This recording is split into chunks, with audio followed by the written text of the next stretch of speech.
Hermanos, oremos. Buen Dios y Padre Santo, te agradecemos por este día que has creado, Señor. Te agradecemos por tu bondad, por tu misericordia, por tu amor, Señor, que es inagotable. Padre, clamamos hoy por tu voluntad, que es buena, es perfecta y también es agradable. La necesitamos en este y todos los días de nuestra vida para vivir una vida victoriosa. Gracias, Dios, gracias por tu amor inagotable en la persona de Jesucristo, quien murió por nosotros para el perdón de nuestros pecados. Gracias, Señor, por tu palabra santa, por tu Biblia. Sabemos que ella toda es inspirada por ti, Señor, y es útil para redarguirnos, instruirnos y para enseñarnos.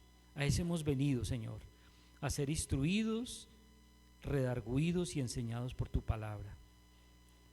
Gracias por tu iglesia que compraste con precio de sangre, Señor. Gracias por los hermanos que trabajan incansables en la obra de la edificación de la iglesia, en el ministerio de la reconciliación. Gracias por los hermanos que nos acompañan en esta mañana. Clamamos a ti, Padre Santo, por aquellos que pues aún no han entendido que el evangelismo y la vida cristiana se hace práctica cuando nosotros obedecemos tu palabra. Pero siguen habiendo cosas más importantes en la vida de las personas que dedicar un par de horas al estudio y a la meditación de tu palabra. Padre, te agradecemos por todos los hermanos, por sus vidas clamamos, por sus familias, por sus finanzas. Señor, te pedimos que los protejas en su entrada y su salida. Padre, queremos poner este tiempo en tus manos benditas. Sé tú supremo, Señor, en medio de nosotros. Acalla mi voz, Señor, porque necesitamos escuchar es tu consejo, tu instrucción. Ayúdanos, Señor. Quita la cera espiritual de nuestros oídos para que podamos escuchar tu voz con claridad. Haznos sensibles a la voz de tu Santo Espíritu. Gracias, Padre, por este tiempo maravilloso. Lo ponemos en tus manos benditas y pedimos todo en el nombre santo de Jesucristo nuestro Señor. Amén y amén. Bueno, nuevamente bienvenidos, hermanos. Vamos a hacer un pequeño repasito de lo que vimos en la clase pasada. Y este es el tema de la sesión de hoy, el evangelismo personal. Ese es el tema que vamos a ver hoy, el evangelismo personal. Pero antes vamos a hacer un pequeño repasito de lo que vimos en la sesión número 3. A ver, ¿quién recuerda cuál era el tema de la clase número 3? ¿Nadie? El evangelio, muy bien, mi hermanita. La clase pasada vimos acerca del evangelio y vimos qué era el evangelio, ¿cierto? Y comenzamos diciendo que la palabra evangelio significaba básicamente las buenas nuevas, las buenas noticias acerca de lo que Dios había hecho a través de Jesucristo para rescatarnos a nosotros del pecado. Básicamente esas son las buenas nuevas, ese es el evangelio. Y aprendimos una cita puntual que nos enseña qué es el evangelio. ¿Lo recuerdan, mis hermanos? Que estaba en primera a los Corintios 15, versículos 3, 4 y 5. En ese pasaje nosotros aprendimos lo que es literalmente el evangelio, ¿cierto? Que Dios envió a su Hijo Jesucristo a morir en la cruz y que Él murió, como lo dicen las Escrituras, en una cruz para el perdón de nuestros pecados y que resucitó, ¿cierto? Y que fue visto por muchos y subió al cielo. Y como dice el credo, de allá debe venir otra vez a juzgar a vivos y muertos y su reino no tendrá fin. Entonces, básicamente ese es el evangelio, ¿cierto? Son las buenas nuevas acerca de lo que Dios ha hecho a través de su Hijo Jesucristo para salvarnos. Y ahí está la definición. Hermano, aprenda eso, porque eso es lo que le va a servir a usted cuando usted comparta el evangelio con otra persona. ¿Listo? ¿Qué más vimos, hermanos? Vimos que el evangelio no es simple sabiduría humana. Eso fue algo de lo que aprendimos, ¿cierto? Sino que el evangelio realmente tiene poder para salvar a los pecadores. Y leímos el pasaje de Romanos 1:16, ¿cierto? ¿Por qué? Porque el mensaje de la Biblia no es inspirador como el de otros grandes pensadores que ha habido en el mundo, sino que realmente tiene poder para salvar a las personas del pecado, ¿cierto? No es emocionalismo, no es poesía, no es un mensaje bonito que escuchemos, sino que es el poder de Dios para salvación. ¿Qué más vimos? Vimos que el evangelio no era simple sabiduría humana, ¿cierto? Y vimos, como dijo Pablo, que él había sido, antes que enviar a bautizar personas, él había sido enviado a predicar el evangelio. Y también me usé el contexto de por qué lo decía. Bueno, porque habían evangelios falsos ya en ese tiempo, y como lo hay hoy en día, cuyo fin es camino de muerte. Hay evangelios falsos que pervierten la fe del verdadero evangelio. Eso también lo vimos. Y por último, vimos que el evangelio demanda de nosotros y de todas las personas en este mundo una respuesta correcta. ¿En cuanto a qué? Al mensaje del evangelio. Es decir, cuando usted es confrontado por el evangelio, usted solo tiene dos alternativas: o lo obedece o lo deja de lado. Eso es todo. ¿Listo? Entonces el evangelio demanda de nosotros una respuesta correcta. ¿Y cuál es la respuesta correcta? Bueno, reconocer que hemos pecado y abrazar a Cristo como nuestro Señor y Salvador. Y también vimos los infaltables, ¿se acuerdan? O sea, es decir, cosas que nosotros debemos tener en cuenta y no debemos olvidar cuando compartimos el evangelio con alguien. Eso lo vimos, los infaltables, ¿se acuerdan? Entonces, dijimos que cuando uno comparte a veces el evangelio con alguien, le queda como la sensación cuando termina, como que le faltó decirle algo, ¿cierto? Entonces, caramba, no, ¿por qué no le dije esto? ¿Por qué no le dije aquello? Entonces, estos infaltables son cosas que nosotros debemos siempre mencionar cuando compartimos el evangelio con alguien. Una de las cosas más importantes que tenemos que decirle a la gente es que Dios es el creador del cielo y la tierra, de toda la plenitud de la tierra y todo lo que hay en él, y eso nos incluye a nosotros, ¿cierto? Entonces, si la gente entiende de contexto que realmente Dios es el creador del cielo, de la tierra, de los animales, de los insectos, de las cosas que no vemos porque son súper micro pequeñísimas, como las bacterias, los virus, los hongos, esas cosas, también es el creador de esas cosas grandes que vemos como las montañas, los cielos, las nubes, bueno, todo, absolutamente todo. Entonces la Biblia exalta a Dios desde el comienzo hasta el final, en que Él es el creador y que todo fue hecho para la gloria de su nombre, y eso nos incluye a nosotros. Otro infaltable es hablarle a las personas acerca del hombre y el papel que juega el hombre, no como un precursor activo de la salvación, porque no podemos hacer nada en ese sentido. Ahí tenemos el Vitruvio que nos ayuda a recordar ese tema del hombre. ¿Y qué tenemos que decir del hombre? Bueno, pues que el hombre pecó en contra de Dios, y cuando Adán pecó en el paraíso en contra de Dios, pues fue apartado de la gloria de Dios, y de ahí en adelante se hace necesario que Dios ponga en acción el plan de salvación para revertir esa situación. Y vimos también que si las personas dicen, bueno, pero ¿de qué fue que Dios me salvó si yo no he hecho nada? ¿De qué me salvó? ¿Cierto? Eso lo vimos.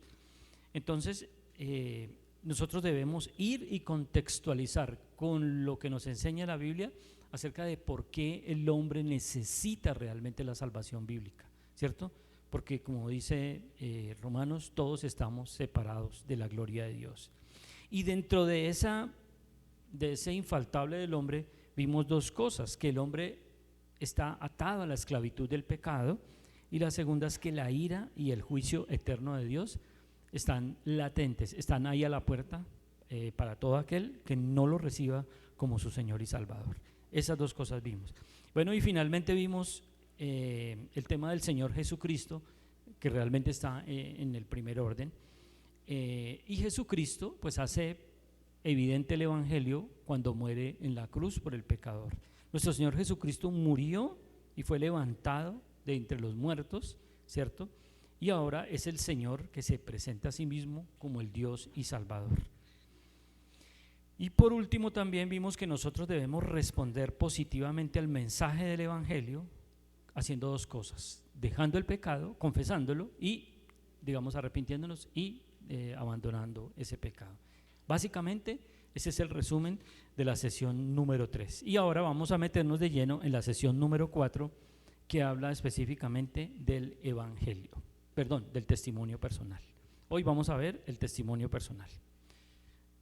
Todos saben qué es el testimonio personal, ¿verdad? O sea, testificar es hablar básicamente, dar un testimonio es hablar acerca de algo de nuestra propia experiencia. Y vamos a comenzar diciendo, como está en su tríptico, que se imagine un poco cuando usted va a un restaurante, ¿cierto?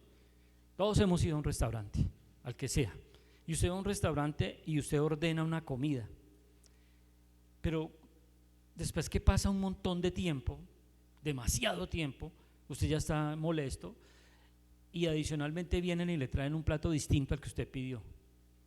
Pues usted se enoja más porque primero llegó tarde, demasiado tarde, y adicionalmente el chef le sirvió lo que él quería. Entonces, esa pequeña ejemplificación nos ayuda a prepararnos para este tema del testimonio personal. ¿Por qué? Porque resulta que si usted lo compara, cuando usted comparte el evangelio con alguien, usted puede presentar el evangelio de manera atropellada, no organizada, no contextualizada. Y no quiere decir que usted no esté diciendo que es cosas que no sean en sí mismo bíblicas y auténticas, pero es la forma como se presentan. Y eso es muy importante, hermanos, porque solamente tenemos una primera vez para dar una buena impresión. Eso es súper clave, y eso pasa cuando compartimos el evangelio.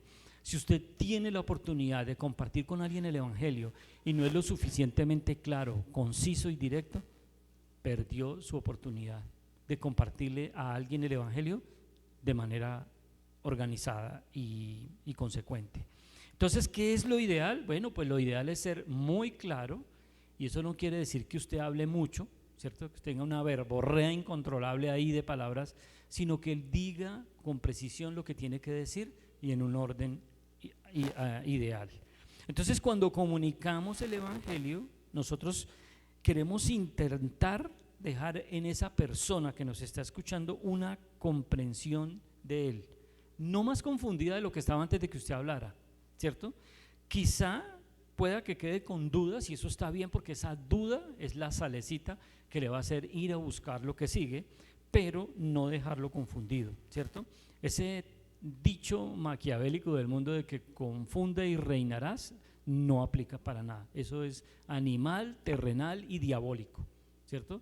Ustedes van a ir a comprar un electrodoméstico, alguna cosa, y el vendedor coge y los enreda y los embolata y les dice un montón de cosas, y él hizo la venta, pero basado en un engaño, y uno después queda muy molesto con eso. ¿Listo? Ese es el fracaso de muchas empresas que venden cosas. Perdón.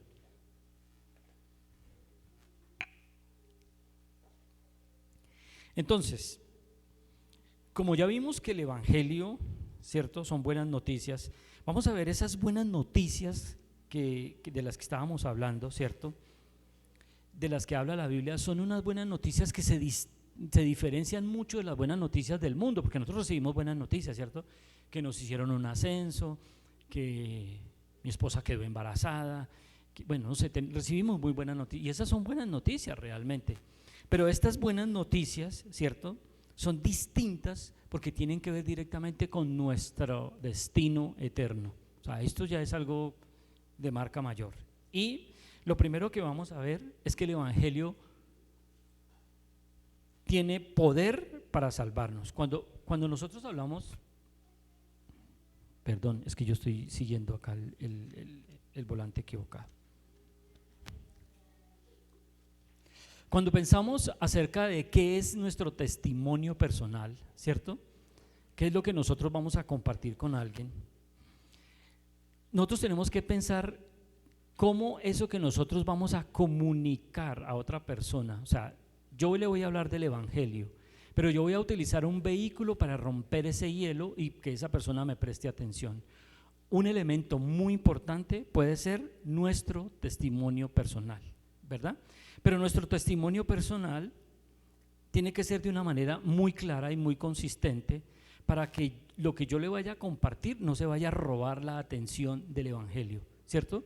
Es decir, mi testimonio en sí mismo no es un sustituto del evangelio, sino solamente un coadyuvante para que la persona entienda de qué es lo que yo le quiero hablar. Es decir, mi testimonio, lo que yo le voy a contar a esa persona, tiene que ver con lo que yo le voy a decir más adelante, que sea como un clic, que haga ese switch para que la persona me preste atención. Y realmente que nuestro testimonio personal puede ser muy valioso, pero en la medida que sea muy espectacular y muy, como dijera yo, no queremos que se robe la atención del evangelio, sino simplemente que sea el vehículo que nos va a hacer que esa persona nos preste atención. O sea, que nuestro testimonio personal es valioso, pero no es en sí mismo el evangelio. Entonces, cuando uno ve en Mateo 28, capítulo 28, 19 y 20, cuando el Señor comisiona a sus discípulos para ir y hacer cristianos, Él les da un trabajo que hacer, y es que eso que ellos recibieron se lo entreguen a otro, y ese otro a otro, y ese otro a otro, ¿verdad? Y seguramente en ese camino los vehículos, lo primero que hicieron los discípulos fue contar acerca de su testimonio y lo que ellos vivieron con el Señor Jesucristo en su andar con Él en su día a día. Entonces, ahí queda implícito que el llamado que hace Jesús no es una opción para nosotros, sino es un mandamiento que obedecer, ¿cierto? Por eso hablábamos ahora de que demanda de nosotros una acción. Entonces, nuestro testimonio personal es muy importante, pero no debe ser visto jamás como un sustituto del evangelio, porque hay personas que se quedan hablando solamente de su testimonio, y hay dos problemas con eso. Uno, lo utilizan para demostrar, digamos, no es el momento para que usted hable ni de cómo era usted de malo en el mundo antes, ni tampoco para exaltarse de que usted se convirtió en un santo, ¿ve? Sino ser muy equilibrado a la hora de presentar nuestro testimonio. Entonces, hay algo importante, hermanos.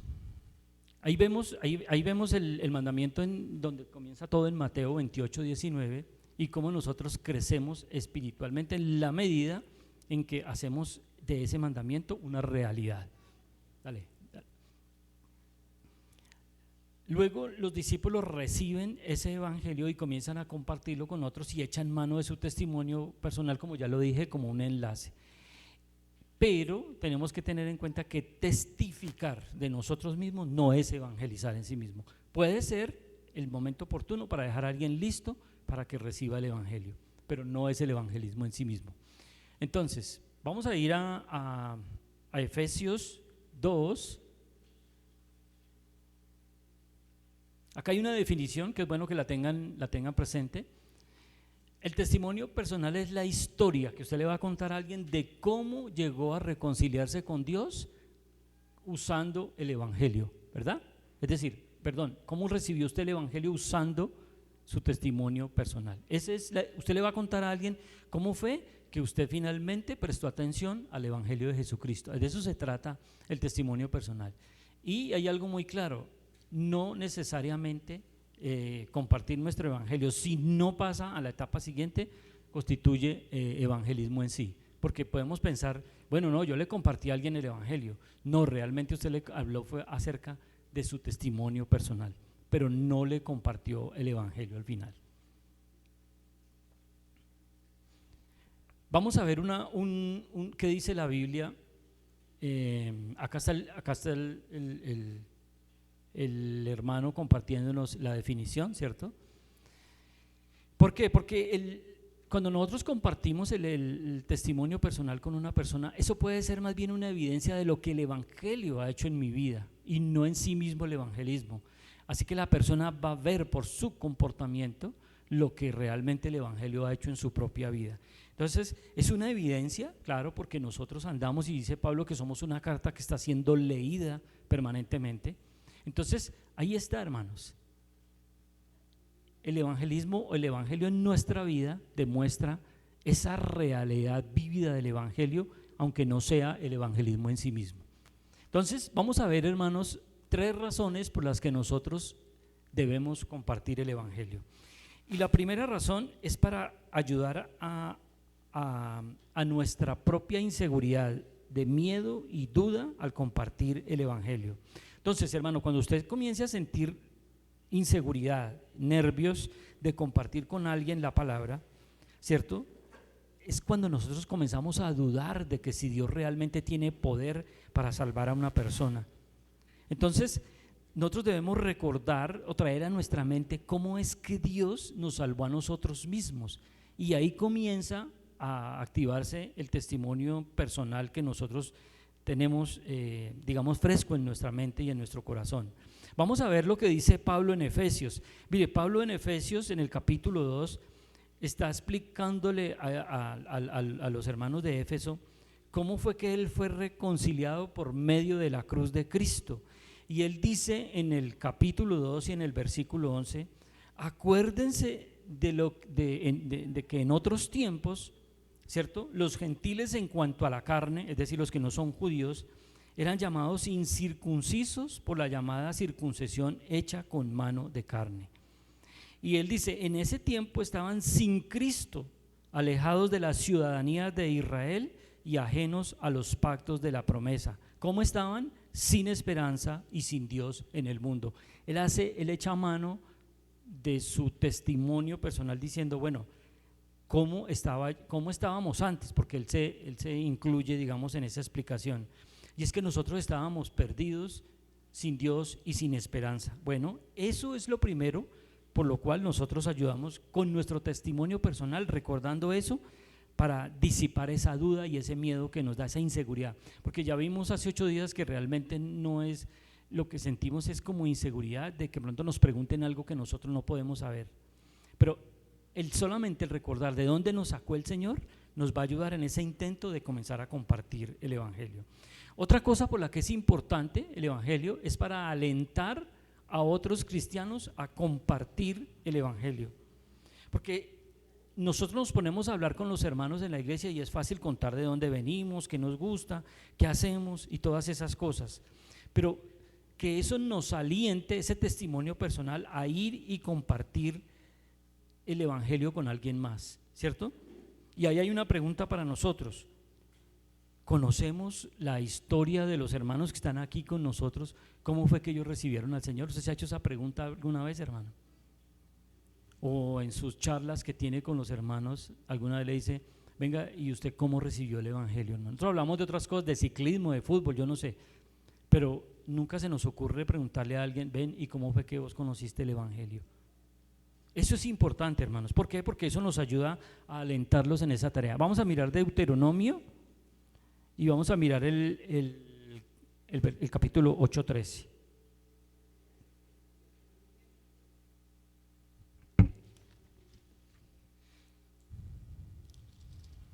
Dice la palabra de Dios en Deuteronomio 8:13.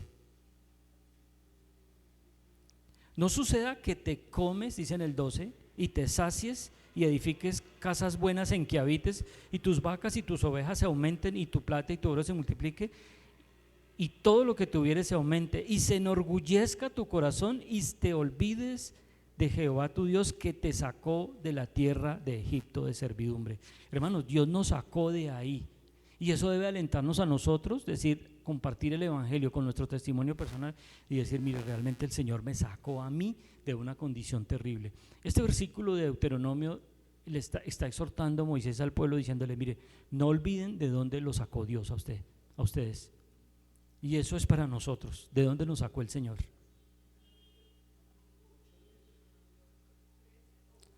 Comienza en el 9 al 13, desde el 9 hasta del versículo 9 al 13. Sí, esa es capítulo 8, pero comienza en el 9 para contextualizar mejor lo que está diciendo el versículo. ¿Listo? ¿Para qué más nos sirve el testimonio personal? Bueno, para dirigir nuestras conversaciones con los incrédulos, como está aquí, ¿cierto?, hacia las buenas noticias y dar testimonio de la verdad del Evangelio en nuestras vidas. Compartir nuestro testimonio personal es una forma muy efectiva, hermanos, de iniciar una charla de evangelismo, y eso puede ayudarnos a iniciar una relación profunda y significativa con Jesucristo. Es decir, si usted quiere romper el hielo con alguien, comience de pronto, si tiene la oportunidad de hablar de su testimonio personal, pero siempre con la intención de dirigir la persona hacia el Evangelio. Eso es muy importante, no podemos quedarnos hablando de nosotros y de nuestro testimonio personal. Ayer en nuestra reunión de varones hablábamos de eso, ¿no? De cómo hay personas que testifican de que el Señor me dio, me hizo, pero no cuentan acerca de cómo era su condición moral y espiritual, ¿cierto? En bancarrota, sino como que a esa parte la escondemos, ¿cierto? Porque no queremos que nuestra integridad sea menoscabada, entonces lo presentamos de manera parcializada. Como dice el dicho, ni tanto que queme al santo, ni tan poquito que no lo alumbre. Decimos lo que tenemos que decir siempre pensando en que el evangelio va a ser presentado y no que nosotros nos robemos la atención en ese momento. Y aquí vamos a ir, voy a pedirles a todos que vayamos al evangelio 4 de Juan, hermanos. Vamos a ir al evangelio de Juan, capítulo 4. Por favor, vayamos todos ahí en la Biblia.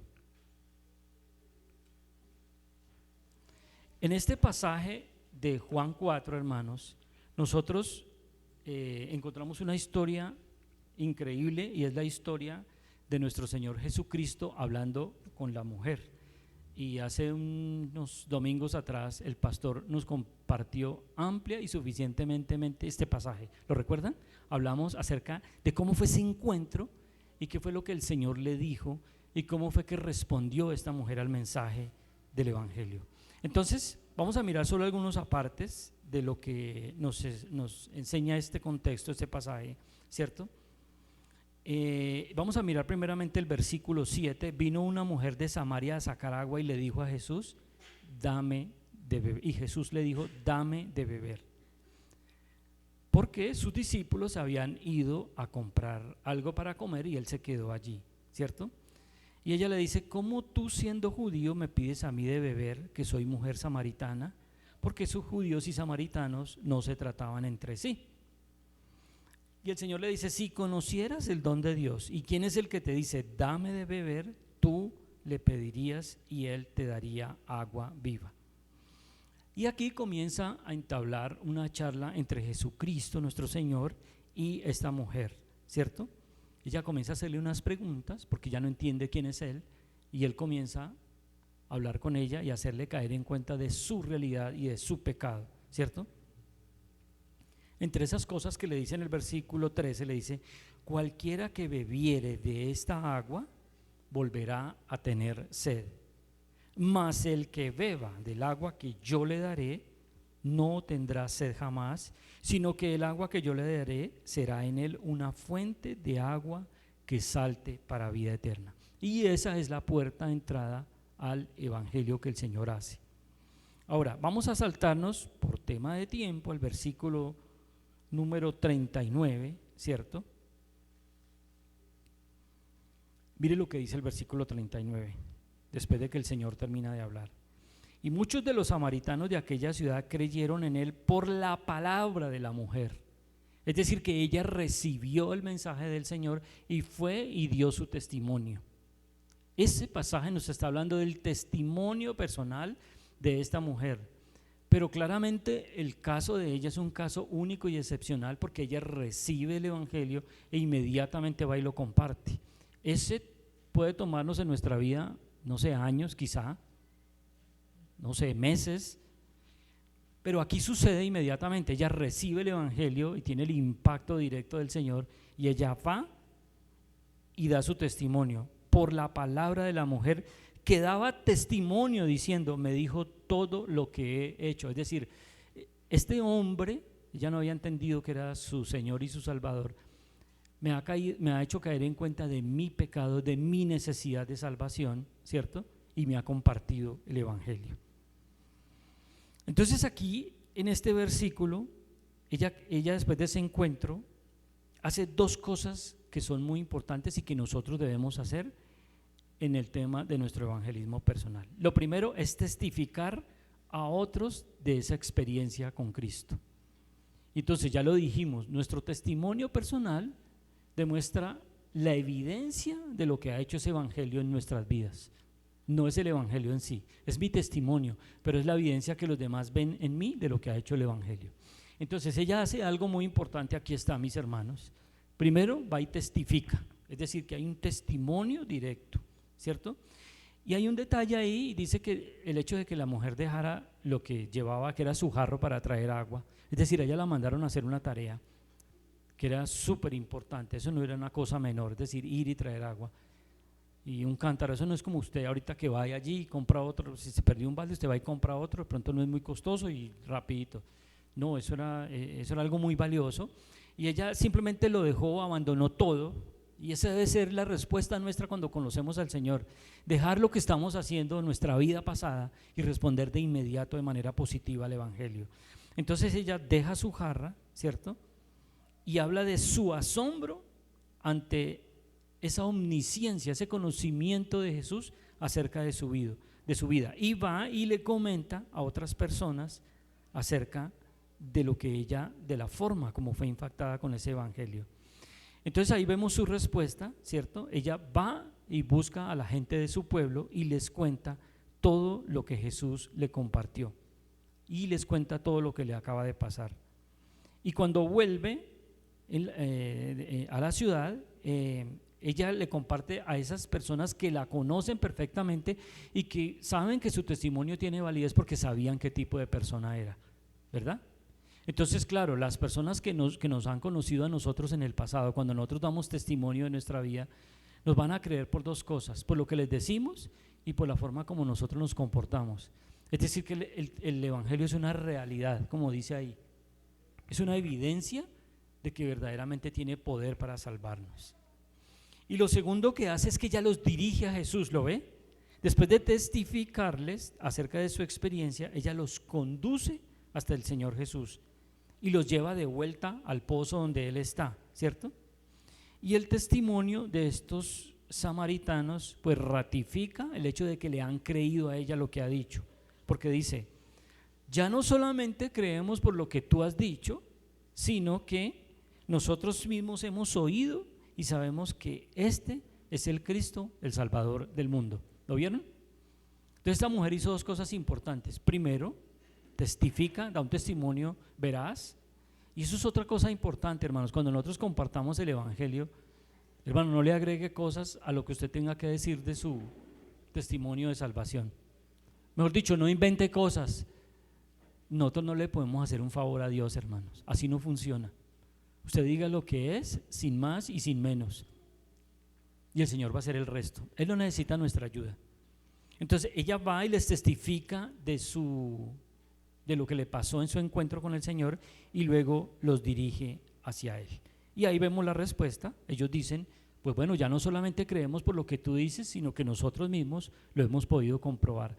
Que después de que nosotros conozcamos a alguien y le compartamos nuestro testimonio de salvación, podamos encontrar a esa persona, no sé, 1 año, 10, 20 años después y le diga: ya no le creo solamente por lo que usted me dijo, sino que yo también ya me di cuenta que Jesucristo es mi Señor y Salvador. Eso es algo muy bonito y gratificante.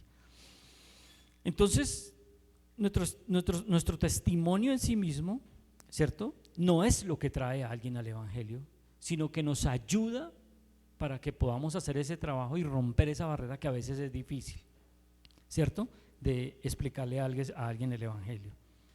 Y aquí en este capítulo de Juan 4, pues vemos cómo esta mujer usó ese testimonio personal para guiar a personas a Cristo.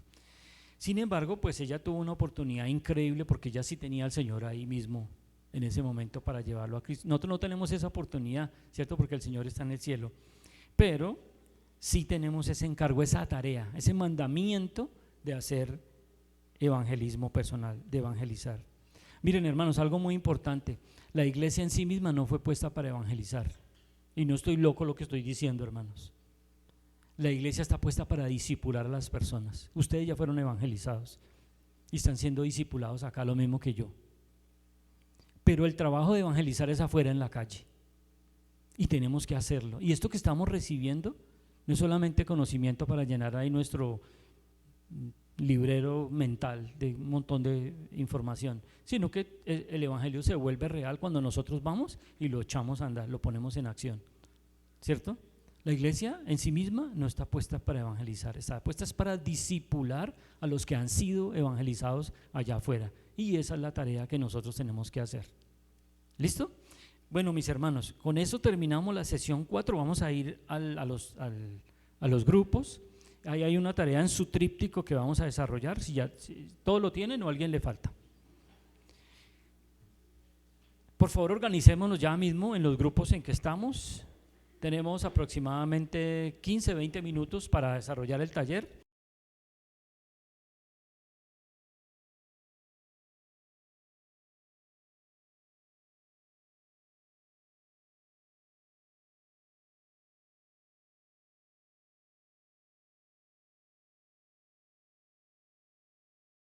Pedimos que con este material esto pueda ser una ayuda en nuestras vidas para que nuestro testimonio personal ratifique la forma y el hecho en que vamos a presentar el Evangelio a otros. Te lo agradecemos todo, Señor, en el nombre santo de Jesucristo nuestro Señor. Amén y amén. Gracias, hermanos. Vamos a organizar las sillas y volvemos y seguimos.